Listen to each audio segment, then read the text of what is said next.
Private Investigator Samuel Lawson adjusted his fedora as he stepped out of his battered Ford sedan, glancing up at the imposing facade of Pines Psychiatric Hospital. The rain fell in sheets, casting a gloom over the front courtyard where Lawson was instructed to park. The asylum, though partly shrouded by the downpour that had ensued, still loomed ominously like a fortress against the stormy backdrop. Lawson had been hired by the Bennett family to investigate the disappearance of their daughter Cheryl. Though she was a sweet young woman by all accounts, she suffered from fits of hysteria and breaks from reality. Her family had determined that they had neither the tools nor the know-how to properly care for her and thought it would be best for her to stay at a facility which specialized in her specific ailments. They ultimately decided on the Pines Psychiatric Hospital, better known as the Pines. They had chosen the Pines due to its proximity to their home. It was close enough to visit and made them feel like they weren't completely abandoning their only daughter. On the weekends, they would do just that. They had been driving up every weekend for months now, and everything seemed to be running smoothly. The staff was pleasant, the facilities were clean, and most importantly, Cheryl seemed happy. It wasn't until October that something changed. Cheryl, though still her happy self, began forgetting things. At first, it was small things like the day of the week, or what time her family said they would come visit, but it soon escalated. By the end of October, Cheryl couldn't remember whole chunks out of the week. Her family asked the asylum's doctors what was wrong with Cheryl, but they assured the Bennetts that it was nothing to worry about. It was most likely a symptom of her condition and would pass with time. Soon, however, the Bennetts would be troubled by something even more serious. Cheryl would go missing. November 2nd, Cheryl disappeared. Mrs. Bennett remembered it perfectly because the Pines had called her notifying her of the disappearance. It was also Cheryl's birthday. Mrs. Bennett had been making a cake when she got the call, and she would never get the chance to give it to her daughter. The Pines had said that just after bedtime, which the facility referred to as lights out, rounds were made and Cheryl's room was found empty. Her door was cracked open and a key was found sticking out from her door's lock. The Pines suspected that she had somehow gotten a key and let herself out, escaping the facility at night. Where she was now, they could only guess. This is where Inspector Lawson came in. The Bennetts had immediately called police after discovering that their daughter was missing. However, upon learning that Cheryl was in fact a legal adult, they broke off any ties to the case. She may have escaped the facility, but she was of no danger to anyone else, and she could go and do as she pleased in the eyes of the law. The Bennetts were undoubtedly disappointed, but settled on hiring a private investigator if law enforcement wouldn't take up the case. Lawson currently found himself being soaked by rain in the pursuit of that very case. He quickly left the asylum's courtyard, up the stone steps, and into the main entryway of the Pines. Polished stone made up the floor, while the ceiling was adorned with a giant crystal chandelier which sparkled in the light. It was elegant, yet the place still maintained a hospital-like feel. It was probably the various doctors and orderlies that Lawson could see shuffling around within the facility. In front of Lawson stood a great wooden reception desk. At it sat a rather large woman. She was short, but her austere demeanor said that she could take on just about anyone if it came down to it. Lawson approached the desk and stated the following. "Good morning, ma'am. I'm Private Investigator Lawson. I have an appointment with Director Reinhardt." "Yes, it seems you do. Wait here while I let him know you're here," she said. The woman turned and headed down the hall to a door with a placard that said, "Director Reinhardt." She knocked twice and then entered. Lawson, now waiting patiently, had started reading the bulletin which was on one of the walls adjacent to the reception desk. On it were various functions of the facility and the programs they offered to their patients. Lawson had been reading about the various play productions that the Pines had put on when he was approached. "Tick-tock," the man said, standing beside Lawson by the bulletin. "I'm sorry?" Lawson questioned, not fully understanding what the man had said. He was half confused, half amused by what he had heard. "Tick-tock," the man replied. "It's 10:30 at the moment." Lawson had figured the man was asking for the time, but he wasn't exactly sure. The man seemed strange and had a nervous tick that accompanied his expressions. Lawson then looked him up and down and saw that he was wearing a white jumpsuit. He then realized that the man must be a patient, and for whatever reason his brand of crazy was tick-tock. Tick-tock, tick-tock. The man took a step back, his gaze looking over Lawson's shoulder. "I'm sorry. Did I do something to scare you?" Lawson inquired. "I only meant to help." Tick-tock, tick-tock, tick-tock, tick-tock. The iterations quickened. "That's quite enough now, Gerald," said a voice from behind Lawson. Lawson turned around and saw a taller gentleman with black hair and an angular face. He had come from down the hall and was swiftly heading towards the bulletin. Tick-tock, tick-tock, tick-tock, tick-tock. Gerald was now violently screaming his incessant mantra. "Staff, why don't we show Gerald back to his room now?" the tall man said, eyeing down two orderlies that happened to be passing by. The orderlies grabbed Gerald, one orderly to an arm, and a struggle ensued.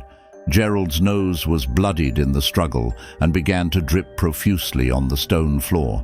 The orderlies, having gotten the upper hand, then dragged Gerald away down the hall, and it wasn't until they had rounded the corner did his screaming start to fade. "I'm sorry about that. Gerald is one of our more special patients. Harmless, of course, but requires a great deal of care. I'm sure you understand. Oh, where are my manners? I'm Dr. Reinhardt, director of this facility." Dr. Reinhardt put forth his hand, and Lawson met him halfway. "It's nice to meet you, Doctor. I'm Private Investigator Lawson. We had talked last week about me possibly inspecting the facility, asking questions, that sort of thing, just to rule out any possible location of Cheryl Bennett." Of course," said Dr. Reinhardt. "I am at your full disposal. Why don't we start by making our way to Cheryl's room? No one has moved in, so it should be much the same as it was when she lived in it." Lawson gave an approving nod, and the two began to walk down the long hallway that Gerald had just been dragged down. They turned the corner and made their way to Cheryl's room, which was one of many along the length of the hall. Nothing of substance came of the tour, and Lawson barely had anything to go on. If there was any clue as to where Cheryl had gone, it wasn't in there. Having nothing to go on, Lawson asked Dr. Reinhardt if he could walk the hospital himself. He found that walking with his thoughts had a way of clearing the important bits from the insignificant ones. "You want to walk alone?" There was a slight hesitation to what Dr. Reinhardt had said. "I suppose that's all right. Do be careful, and find me when you are done, so that I can say goodbye before you leave." Lawson agreed and made his way around the facility. It was a bit of a maze, corridor after corridor, all looking the same. Each steel door meant a patient, and there were hundreds of doors in the facility. Lawson made his way past each one while he considered the possibilities of Cheryl's disappearance. She could have escaped the facility, but why? She was happy from what her family said, but then again she changed behavior towards the end. Why? Lawson had more questions than answers, and it was eating him up. Lawson, deep in thought, found himself in a faraway section of the facility in front of a large painting of a grandfather clock. Rather odd, isn't it? He thought to himself. It was the only painting he had seen in the entire asylum. It was beautifully painted, but his gaze quickly shifted focus to what was under the painting on the floor. Red specks. Lawson crouched and looked closer. It was blood. Where had the blood come from? Whoever had been bleeding somehow vanished into the portrait, for the blood specks led a trail right to it. An idea then came to Lawson. "Tick-tock," he said to himself. He stood up and felt the painting's frame. He slid his fingers around the frame, looking for her, feeling for her. There it was. He pulled slightly, and the painting swung out from the wall, revealing an open space behind it. There in the open space was a narrow red door. Why it was behind a painting, Lawson didn't know.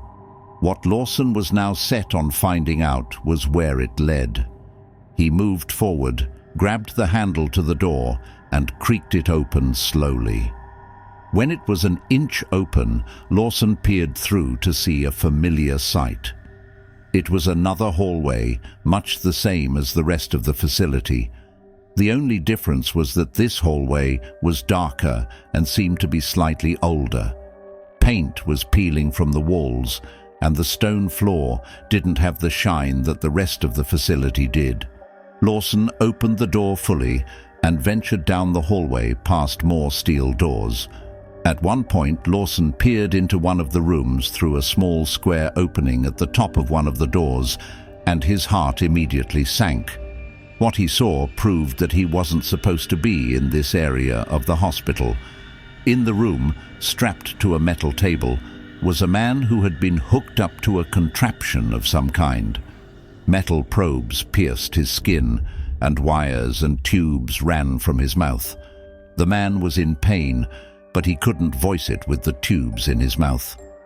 Frightened by what he saw, Lawson ran to the next door. Looking back at him from the square opening atop the door was a man so gaunt that Lawson would have thought he was dead if he weren't already standing. "Please, sir, please let me out. They've already taken my organs. What more could they want?" Lawson fell backwards in horror. He quickly got up and ran down the hallway. He turned a corner and heard a voice from down the hall. "Tick-tock, tick-tock," it echoed. He followed the sound until he reached its source. Behind another door, Lawson saw Gerald. He was curled up in the fetal position, murmuring to himself as he rocked back and forth on the ground. "Gerald," Lawson said, "I'm going to get you out of here before they can do something truly awful to you." He unlocked the door frantically, pulling the deadbolt from its rest, and forced the door open. As he did, Gerald jumped to his feet and gave a wide grin. "Tick-tock," he said. "Yes, Gerald, I figured out your tick-tock," Lawson replied. Gerald seemed proud of himself and did a little dance. "Celebration will have to wait, Gerald. Come on this way." He had planned to take him out the way he came in, but stopped in his tracks when he heard voices. I think he went this way. A man with a gravelly voice was talking to another, and they were quickly making their way towards Lawson and Gerald. Lawson had no choice. He ran down the hall farther into the unknown, with Gerald in tow. The orderlies, who he was sure were behind them, were catching up, and he was slowly losing hope that he was going to be able to get out of this. They turned corner after corner deeper into the labyrinth of corridors. It was a maze, and Lawson was the rat. Just as he was about to give up, Lawson spotted it, an exit. Above a singular red door read the word exit. Lawson was unsure where they would end up if they took it, but was willing to be anywhere but here. "Out you go, Gerald, quickly before they get here." Lawson opened the door to a rainy scene. The door must have opened to the back of the asylum because he didn't recognize anything from when he came in the front. Behind the asylum were woods too thick to see through. Rain had continued to pour, and by this time, night had set in. Only the glow of a fading moon illuminated their escape. "Come now, Gerald. Time to be rid of this place," Lawson said with triumph. Gerald skipped out the door and made his way to the woods, all the while screaming, "Freedom! Freedom!" It was the first real words Lawson had heard him say. He had intended to follow Gerald, but was stopped. Two hands grasped onto Lawson's collar and pulled him back inside the facility, the red door slamming shut just as his feet cleared the doorway. All hope had faded from view. Lawson looked up and saw two orderlies and behind them, Dr. Reinhardt. "It seems like you've overstepped your bounds, Lawson. What are we ever going to do with you now?" Dr. Reinhardt seemed to be contemplating his options. "I know what you're doing," Lawson spoke in a frightened tone but continued. "You're experimenting on the patients, doing awful things to them. Where is Cheryl? What have you done to her?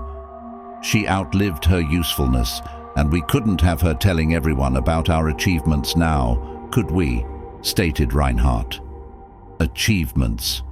You call all of this an achievement?" Lawson said angrily. "Well, what would you call it, Lawson? Progress takes time, and science can often be messy. Many people like yourself wouldn't understand what we are doing here. Cheryl was by all accounts crazy in the eyes of society. No one besides her family will miss her. A small price to pay for progress, if you ask me." Lawson swore he saw a smile form on Reinhardt's face. The whole time he looked as if he were weighing his options, but now it looked like he had come to a resolution. "Experimenting on our dear patients? What a ludicrous notion, Lawson. Maybe you are in some need of help as well."